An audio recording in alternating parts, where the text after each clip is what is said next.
안녕하세요 교수님. 2학년 B반 김윤빈입니다.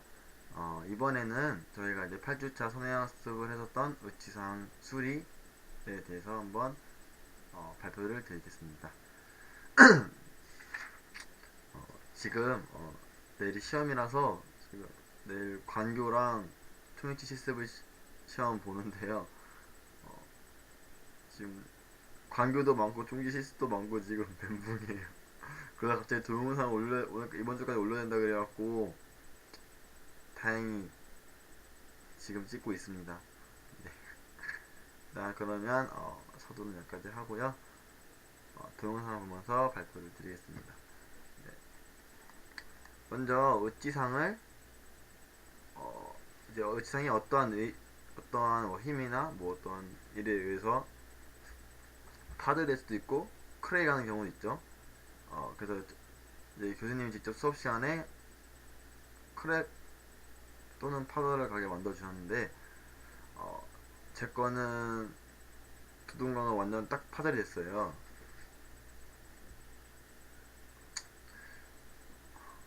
근데 또 저희 조에 웃긴 게 저희 조에서는 다른 애 거는 다 크레이 하고 저 거만 파절 됐더라고요. 그래서 저희 조 애들이 저보고 너만 운이 없는 놈이라고 매우 비웃었지만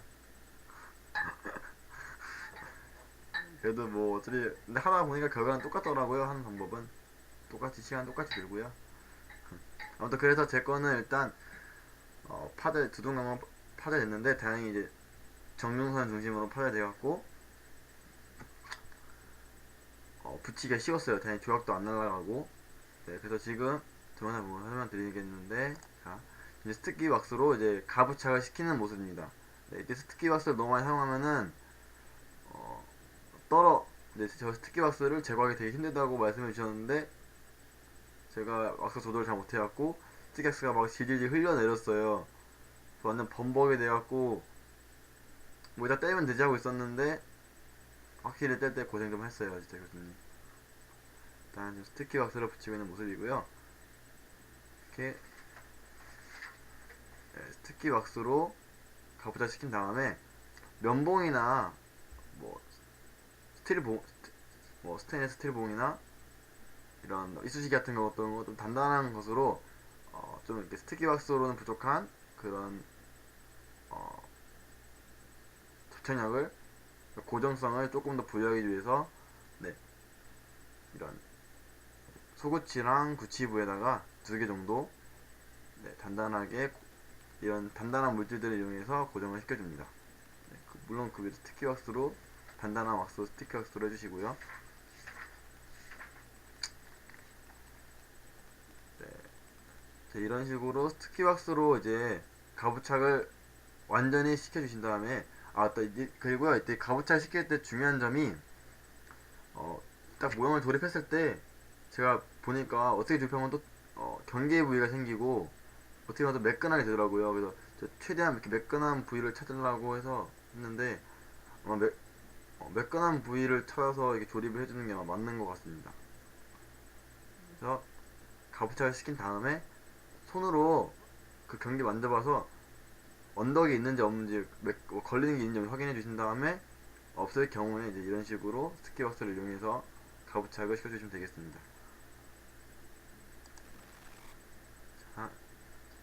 자, 가부착을 시킨 다음에 이제 모형을 만들 텐데 모형을 만들어야 제가 이제 또 레진을 붓고 그런 작업들을 하겠죠. 그래서 그러기 위해서 이제 가부착을 시킨 다음에 모형 만들 텐데 석고로 이제 모양 만들어주기 위해서 이 내면에 원래 내면에만 발라서 석고를 부은 다음에 모형을 제작하면 되는데 저는 이제 석고가 다른 이제 의치의 협착 부위나 이런 전정 부위에 묻을까봐 그쪽에다 블리즈를 싹 다 모두 발라줘서 석고가 묻지 않고 깔끔하게 되도록 해서 블리즈 투여한 다음에 또 내면에 적합 부위에 층의 적합 부위 적합면에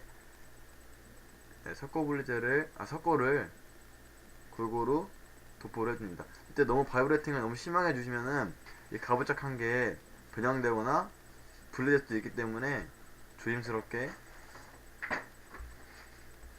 조심스러운 진동을 주면서 최대한 기포가 안 생기게 꼼꼼하게 석고를 주입해줍니다. 네, 이런 식으로 주입해주시고, 그리고 이제 저희가 이제 작업을 할 때 편리하게 하기 위해서 어느 정도의 높이의 기저면을 형성해 주시면 되겠습니다.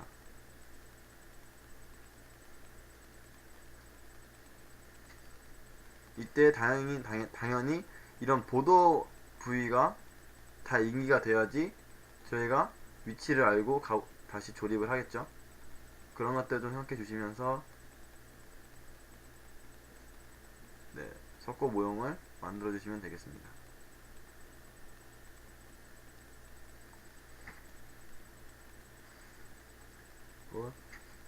이제 기저부를 만드는 모습입니다. 만드신 다음에 쥐를 깔끔하게 잘 다듬어 주시면서 스파츌라로 네. 이때 잘하지 않으면은 또 옆에 부위를 트리밍 해야 되는 그런 또 2차적인 작업이 생기기 때문에 이때 석고가 아직 경화되기 전에 최대한 깔끔하게 해주시면은 굳이 트리밍 할 이유도 없죠. 그런 걸 생각해 주시면서 작업을 해주시면 되겠습니다.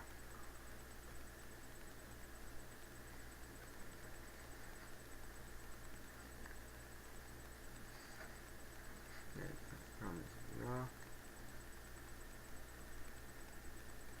다 외형을 다듬어 준 상태에서 경화될 때까지 기다려 주시면 되겠습니다.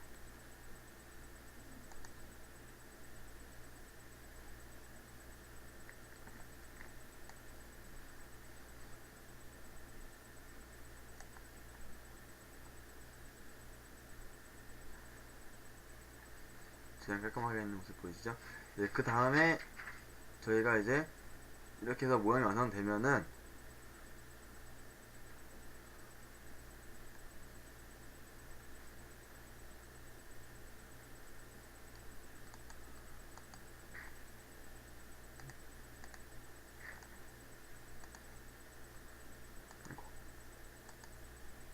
네, 이제 모양이 완성되면은 네, 이제 모양 완성되면은 더 이상 이제 이 가부착을 시킬 필요가 없어지기 때문에 모형상에서 지상을 분리한 다음에 저희가 스티키박스로 가부착을 시켰잖아요. 그 스티키박스를 이 스팀 등을 이용해서 깨끗하게 제거해줍니다. 이 힘들다는 말이 이때 제거하는 모습이 제거할 때가 가장 힘들었어요. 제가 아까 처음에 가부착을 시킬 때 너무 많은 스티키박스를 도려했고 그렇게 스티키박스를 깔끔하게 제거한 다음에 이제 그 분리된 상태의 의치상에 그 분리된 그 조각이 났으니까 의치상에 분리된 그 면이 있을 거 아니에요. 조각과 조각이 만나는 면. 그 면에 이제 저희가 새로운 레진을 투여함으로써 이 두 개의 분리된 레진을 서로 붙여주는 게 저희가 의치상 결합을 의치상 수리라는 건데, 그러기 위해서 이제 새로운 레진이 들어갈 만한 새로운 공간을 형성해 주는데요. 이때 보시면 파열된 부위에 전체적으로 그 파열된 부위를 따라서 파열된 열을 따라서 일정한 두께의 홈을 파주셔서 거기에 레진이 들어갈 수 있도록 해주시고요. 또 그거 플러스 이체적인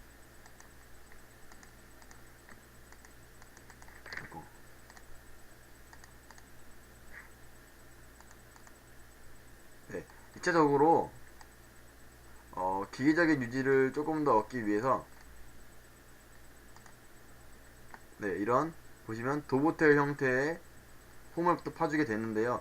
이 도보텔 형태의 홈을 파주게 될 때 이런 라운드 바로 파주는 것보다 피셔바를 이용해서 조금 더 이렇게 각이 있는 형태로 파주치는 게 기계적인 그런 결합에 좀 더 효과적으로 그 능률을 얻을 수 있고, 그리고 이제 보시다시피 여기에 갈라진 틈에 열을 파주실 때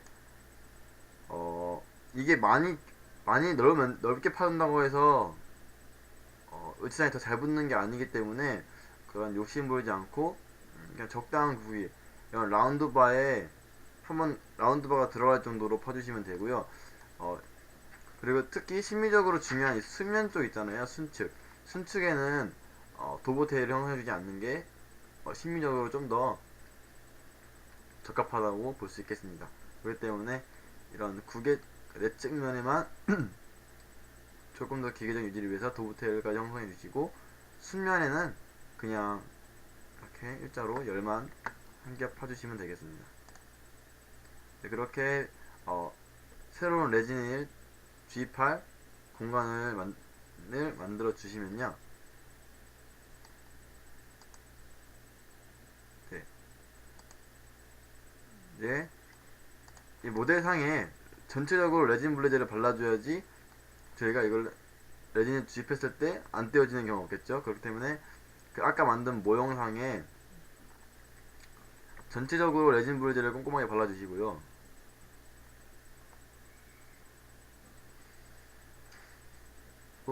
네, 이렇게 결합을 시켜주신 다음에 레진을 믹싱해서 파우더와 리퀴드를 믹싱해서 이제 그 아까 만들어진 그 레진, 새로운 레진이 들어갈 주입 공간에다가 꼼꼼하게 발라주시면 되는데, 이때 중요한 게 이 레진의 그런 혼수비 같은 게 중요한 것 같더라고요. 너무 묽게도 안 되고 너무 되게도 안 되고. 그래서 제가 한 방법은 처음에는 좀 묽게 해서 사이사이 틈틈이 꼭 들어가게 한 다음에, 이게 묽다 보니까 모형과 이 으치상 사이에 그 틈으로 레진 쫙 깔리더라고요. 흡수되더라고요. 그래서 안 됐다 싶어서 일단 그 바닥면에 최대한 묽게 해서 꼼꼼히 채워준 다음에 약간 조금 되게 해서 그 위에 덧대어 주는 방식으로 했거든요. 음, 그렇게 했더니 또 그게 문제가 돼서 그런지 몰라도 어, 이 경계 부위가 제 건 조금 남들 거보다 조금 더 또렷하게 보이더라고요. 핑크 색깔로 이 색깔과 다르게.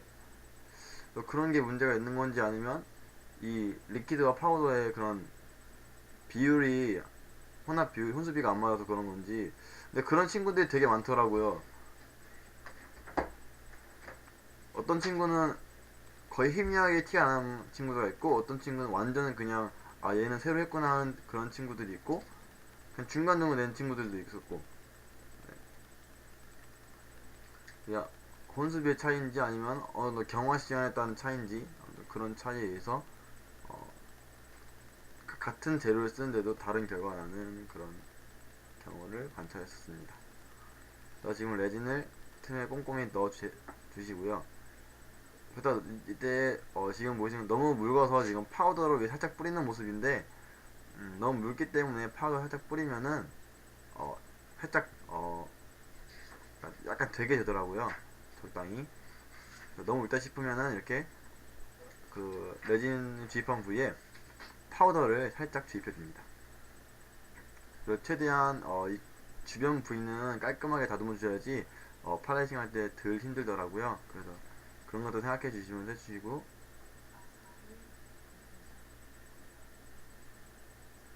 특히 수면에 하실 때 이게 수면은 이렇게 서 있기 때문에, 수직에 서 있기 때문에 이게 너무 묽다 보면은 절대 거기에 들어갈 수가 없어요.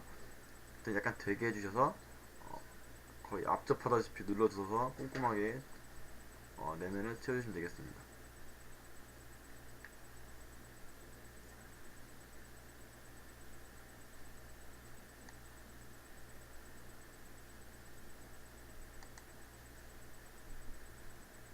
네, 지금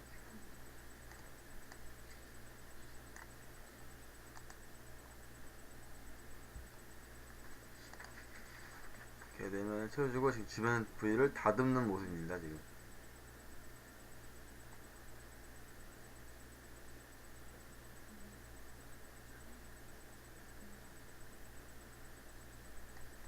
이렇게 레진 전입이 끝난 상태에서 이게 움직일 수도 있기 때문에 전방, 측방, 후방 등에 두세 개 정도씩 스티키 왁스를 한 방울씩만 떨어뜨려서 이 으치상과 이 모형이 변화가 일어나지 않도록 고정시켜 줍니다. 네, 이런 식으로 고정시켜 주시고요. 스티키 왁스를 한 번 떨어뜨려서 적용시켜준 다음에 지금 이 모습은 온성이 된 후의 모습입니다. 지금 긁어보이는 게 보이시죠?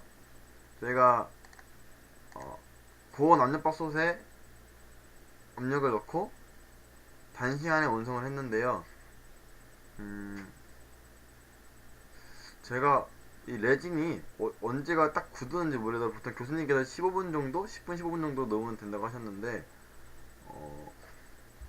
그걸 되게 오래 넣은 친구들도 있고 몇 시간씩 넣은 친구들도 있고 그냥 5분 넣은 친구도 있고 이런데 다 굳긴 굳더라고요.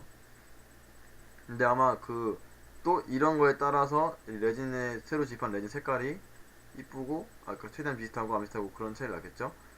그래서 저는 정확히 15분을 맞춰서 했는데 몇번 나서 이제 펄리싱을 하려고 보니까 이 적합면 부위에 내면 부위에 얇게 레진 한 겹이 싹 씌워졌더라고요. 저희가 액상에 레진을 뿌려서 그런지. 그래서 그것만 살짝 제거해 주시고요. 원래 원직상은 이 부위는 제가 건들면 안 되잖아요. 근데 그 한 겹 씌워진 게 딱 틈이 보여갖고 그 부위만 살짝 지금 제거해 주고 있습니다.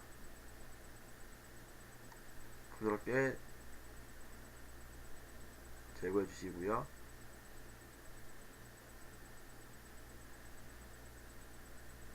이 상태에서 이제 모형을 잘 보시지 말고 모형이 있으면은 원래대로 하면 저희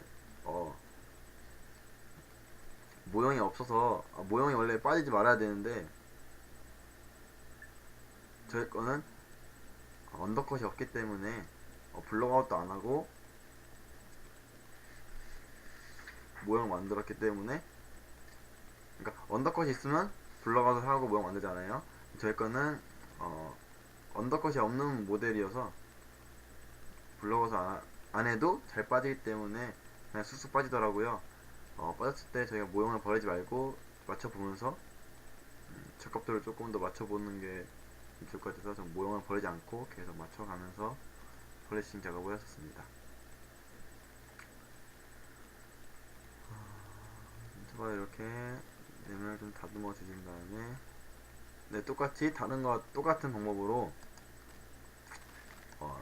레진이 새로 들어간 부위에 전체적으로 깔끔하게 폴리싱을 해주시면 되겠습니다.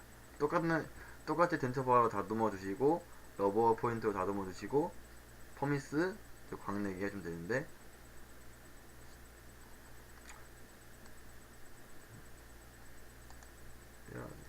지금 이제 퍼미스를 하는 작업인데 퍼미스로 퍼미스 열심히 하고 루즈를 아무리 열심히 하더라도 그 새로 주입한 레진 부위에 그 광은 똑같이 나는데 색깔이 다르더라고요. 원래 했던 것과 그 새로 주입한 레진 색깔이 달라서 보면서 이거를 꼈을 때 그냥 새로 하나 하는 게 낫겠다 하는 생각이 들더라고요. 너무 꼈을 때 좀 많이 티가 날 것 같습니다. 생각보다. 저는 의상 수리를 하면은 거의 티가 안 날 줄 알았는데 그게 또 아니더라고요. 나름 거의 원래 했던 것과 색깔이 비슷하게 최대한 똑같이 해보려고 했는데 아무리 펄리싱을 해도 티가 나는 건 어쩔 수가 없더라고요. 그래서 이런 식으로 펄리싱 퍼미스 작업을 해주시고 그냥 완성이 되겠습니다. 이런 식으로 이제 의치상 수리 작업은 끝났고요. 일단 의치상 수리의 목적은 물론 심미도 중요하지만 이제 파열되거나 크랙이 가기 전에 형태와 얼마만큼 복구를 해줬냐 그거를 가장 중점으로 두어서 의치상 수리하실 때 수리 작업을 해주시면 되겠습니다. 그러면 제 발표는 여기까지 마치고요. 지금 사실 조금 많이 좀 급해요. 지금 내일 주강을 보는데 관교를 또 해야 되고 광고가 양이 되게 많더라고요. 생각보다. 근데 총익지도 교수님께서 아무리 이렇게 답을 똑같이 내린다고 하셨지만 그래도 그냥 몰라 막상 이렇게 답만 외우는 것보다 해설도 좀 보면서 아 이게 이래서 답이 이렇구나 하는 것도 좀 알아야 제가 기억을 좀 오래 가지 않을까. 또 그 교수님이 의도하신 그 국시 시험 볼 때 총익점 공부 안 해도 된다는 그 교수님의 의도와 맞게 가는 게 좀 약간 그래도 어느 정도 내용을 알고 외우는 게 좀 맞지 않을까 해서 공부를 좀 열심히 하고 있는데 나름 열심히 하고 있지만 결과는 이제 시험을 봐야 알겠죠. 그래서 이제 또 총일치 공부를 하러 가야 돼서 제 동영 발표는 여기까지 마치고요. 그러면 다음 주는 시험이고 그 다음 주 다다음 주에 월요일날 또 인공지능 소리라는 또 새로운 파트의 실습으로 교수님이 또 기분 좋게 또 뵙겠습니다. 인공지능 소리도 아직 어떻게 하는지 모르겠지만 또 선행학습 보면서 또 큰 틀을 잡아가야겠죠. 어, 네, 발표는 여기까지 마치고 그러면 이제 교수님 다다음 주 월요일날 또 웃는 모습으로 뵙겠습니다. 감사합니다.